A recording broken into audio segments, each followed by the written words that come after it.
Right, now let's move on to other news. Media Monitoring Africa has announced that it has officially opened applications for the 2021 Elihle Awards.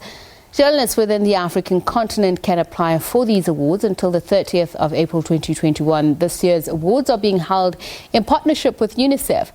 Girlie Sibanda is Elihle project coordinator. She joins us now. Very good evening to you, and thank you so much for speaking to us. Good evening, Tapiso. How are you? I'm well, thank you.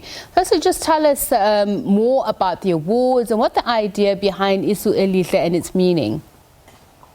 Okay, so Elihle is a Zulu phrase which simply means a great idea. So these awards were founded by Media Monitoring Africa as well as its partners in 2016. And the aim is to encourage journalists to highlight children's issues that are in the African continent. So, as you say, it was launched in 2016 and the awards have at its heart children. I mean, it's kind of obvious why, but what were the incidents that inspired a need to then inspire other people to share their stories, write their stories in order to create these awards? Okay, so the reason is that we've noticed that children's issues are seldom reported on in the media. So these awards give journalists an opportunity to actually think deeper about this and also do enough research to give them enough time so that they can report on children's issues. So that's why we focus on children only. And before we get into the kind of stories you're looking for, who should apply for the awards and from which platforms? Okay, so it's journalists within the African continent. Is it electronic media as well? Is it print media? Just give us a little bit more detail, please. So it can be digital, it can be print, it can be online. So you can use any platform that you are comfortable with. Okay.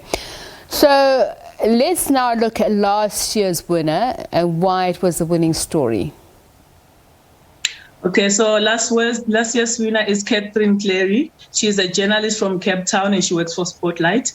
So she wrote a 6-part series which talks about child hunger, the effects of COVID-19 on child hunger. So the reason why her story was the winning story is because she didn't only, it's like we know that the issue of child hunger is everywhere, but she did not only just talk about child hunger, but she dug very deep, went into the deep rural areas of Eastern Cape, managed to chat to children, to caregivers, and everyone that is taking care of children to understand deeper the issue of child hunger. That's why our judges nominated it as a winning story. And just what are you looking for when you decide what makes the story a winning story? Writing through the eyes of a child could be challenging if you yourself are not a child and perhaps have lost the innocence of what is said to be the elixir of youth. Just what exactly are you looking for in those stories that really show that they speak to children, they speak about children, and they represent them well without making them vulnerable?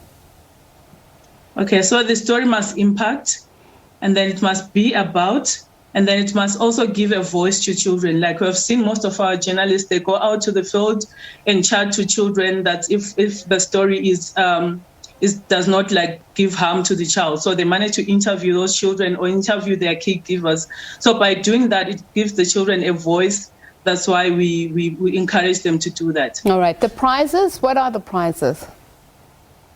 Okay, so the exciting part is that we actually give journalists enough time to do their stories and they get rewarded for it. So the first prize is 25,000. That's for the first winner. And then the second prize is 15,000. And the third prize is 10,000. But before that, because our competition has 2 phases, during the first phase of the competition, we select only 6 finalists and then we give them a financial support of 10,000 rands before we move on to the second phase where we have to choose the 3 winners. So when you say you give them enough time, as I mentioned, the closing date of applying for the awards, how long would they typically have to write the story, submit it before the winner is actually announced? Okay, so the second phase, which is the writing of the story, we open in July and then we ask them to submit by end of September and the final winners are announced in October. So they have enough time to do everything. All right. Before we let you go, Girlie, please just tell us where people should send their applications to. Just a reminder, please. Okay, so we're very excited about these awards, and we encourage everyone to share these details, and then they can go to our website, which is www.isoelihle.org.za, or they can visit our Facebook page, which is Media Matters, or our Twitter, which is @MediaMattersZA. Thank you so much for speaking to us. Girlie Sibanda is Elihle Project Coordinator. We're going to